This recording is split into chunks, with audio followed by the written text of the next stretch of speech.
just a fake silhouette, avoiding every threat. I wanna stay like a silhouette, but I can't do that. No, I can't do that. No, I can't.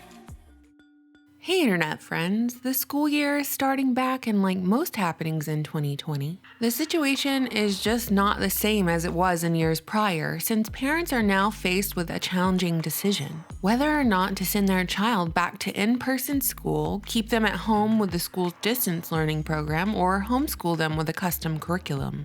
Regardless of what you might decide for yourself and your family, today I want to talk about something I was never taught in school, public or private, and that's the pivotal year that everything changed for the United States of America, creating a domino effect of events that have led us to this moment in time, right now, as you're watching this. The year was 1871, and while the events of this year have been purposefully hidden from the masses, 1871 must never be forgotten. Much like Vatican City and the City of London, Washington, D.C. has its own sovereignty. Basically, D.C., City of London, and Vatican City are totally separate territories from the nations in which they reside. Vatican City is technically enclaved within Rome, outfitted with its own special police force and political structure. The same way the City of London is situated within the city called London, and it has its own flag, crest, police force, ceremonial armed forces, and a mayor. And sure, there are states within the United States that have their own constitution and distinctive flags, but I think most people you'd ask would know that Washington, D.C. isn't a state. Most folks would tell you that Washington, D.C. is where our laws are made, where our politicians congregate, and where our White House resides. But on the D.C. flag, which is said to have been reflective of George Washington's coat of arms, there are 3 stars. And I wonder, are those stars representative of the 3 city-states that exist as corporate entities outside of their respective nations? Vatican City, the religious hub, the City of London, the banking central, and Washington, D.C., the military leg of the empire. Being its own city-state, D.C. has its own police force that shares a direct link with Congress, its own mayor, and its own set of laws. But our founding fathers certainly didn't set it up like this, so how did it come to be? The year was 1871. The U.S. was going through a lot of turmoil. The nation was bankrupt and vulnerable after the Civil War, and the London bankers, which included the notorious Rothschild family, were ready to make a deal with Congress to remedy that turmoil. Turmoil, I might add, that is suspected that the bankers had a hand in creating in the first place. At any rate, these bankers made a lot of credit available in the aftermath of the Civil War as a means to 1. Fight Lincoln's greenback after he was murdered, with some theorizing that part of the motivation for his assassination came from his push to privatize the monetary system. And the second reason that the bankers made so much credit available was to collect on the interest from those who desperately needed the money, which would be the United States government at the time. Now, this was nothing new. This was a practice as old as time. Well, as old as Mystery Babylon. Not much has really changed since the days of Babylon, not the usury, not the debt slavery, not even the iconography. Passed by Congress, the Act of 1871 provided a government for the 10-mile parcel of land known as the District of Columbia, allowing Washington, D.C. to act as a corporation outside of the original Constitution of the United States. So, okay, why does the Washington, D.C. Constitution have nothing to do with the United States Constitution? Why exactly is Washington, D.C. totally separate from the rest of the United States? Why does it need to be separate from the United States as a separate territory at the epicenter of the Virgin Mary, tucked right between Virginia and Maryland? The Act of 1871 changed our country's founding fathers' original Constitution for the United States for America to the Constitution of the United States of America.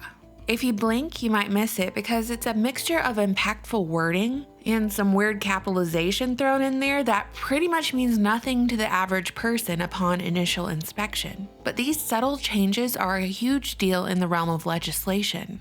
Compounded with these minor changes was clever marketing of the act as a way to unify the territorial government for the entire District of Columbia. The aforementioned are contributing factors as to how such a major act flew under the radar, ultimately overturning the United States constitutional republic. Since 1871, the federal government has usurped nearly all of the power that was formerly held in the hands of the people. But how on earth was Congress able to pass a separate constitution and incorporate the United States? A bunch of attorneys have contacted me about the subject, explaining it to me. Thank you for everyone who's done that. But let me break it down to you in a way that won't make you just totally fall asleep. A corporation, by definition, is a legal entity separate from its owners. A corporation protects its owners from personal liability for corporate debts and obligations within limits. So was the Act of 1871 as harmless as some claim, just an act to provide a government for the District of Columbia and nothing more? We can answer that question by simply stepping back and taking a look at the dominoes that fell after this act was passed, and asking the question, who benefited from this piece of legislation? Is the Act of 1871 the reason why Congress passed the 16th Amendment, which allowed the federal government to tax individual personal income regardless of state population?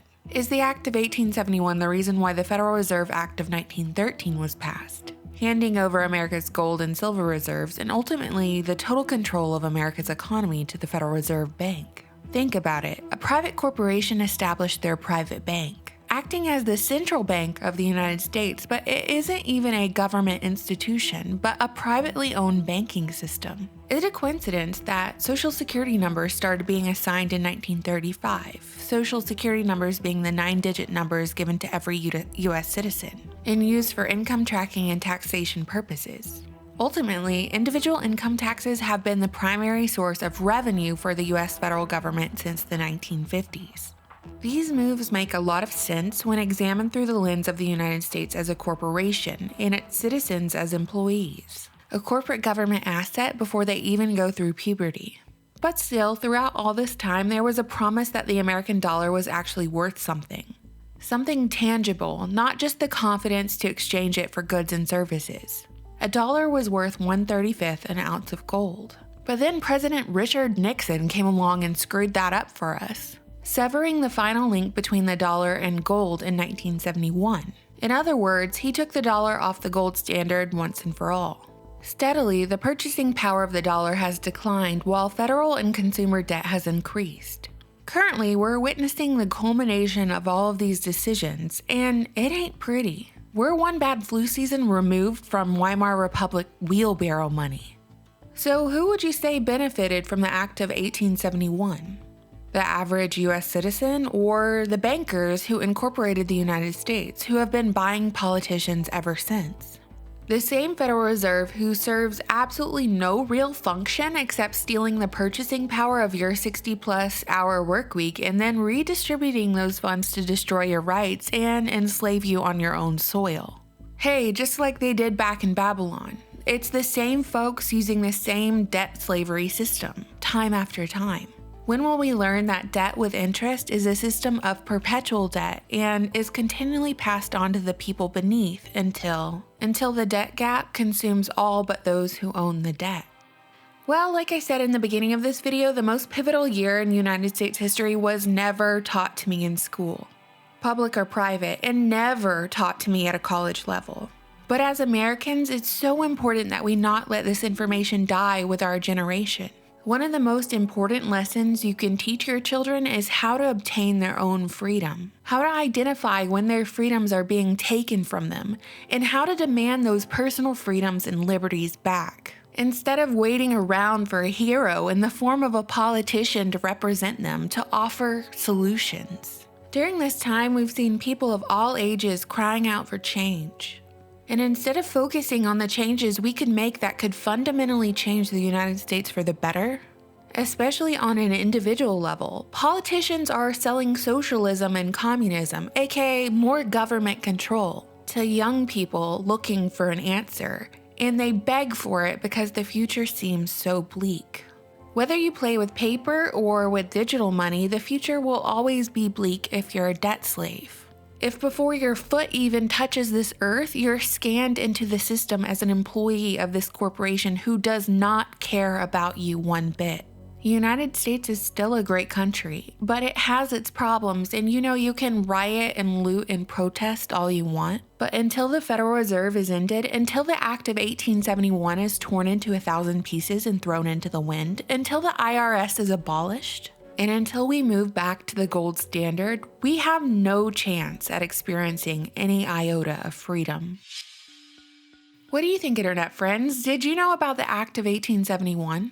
I always look forward to reading your comments. Thank you so much for sharing this video, for subscribing, and for supporting my channel on Patreon. Bye!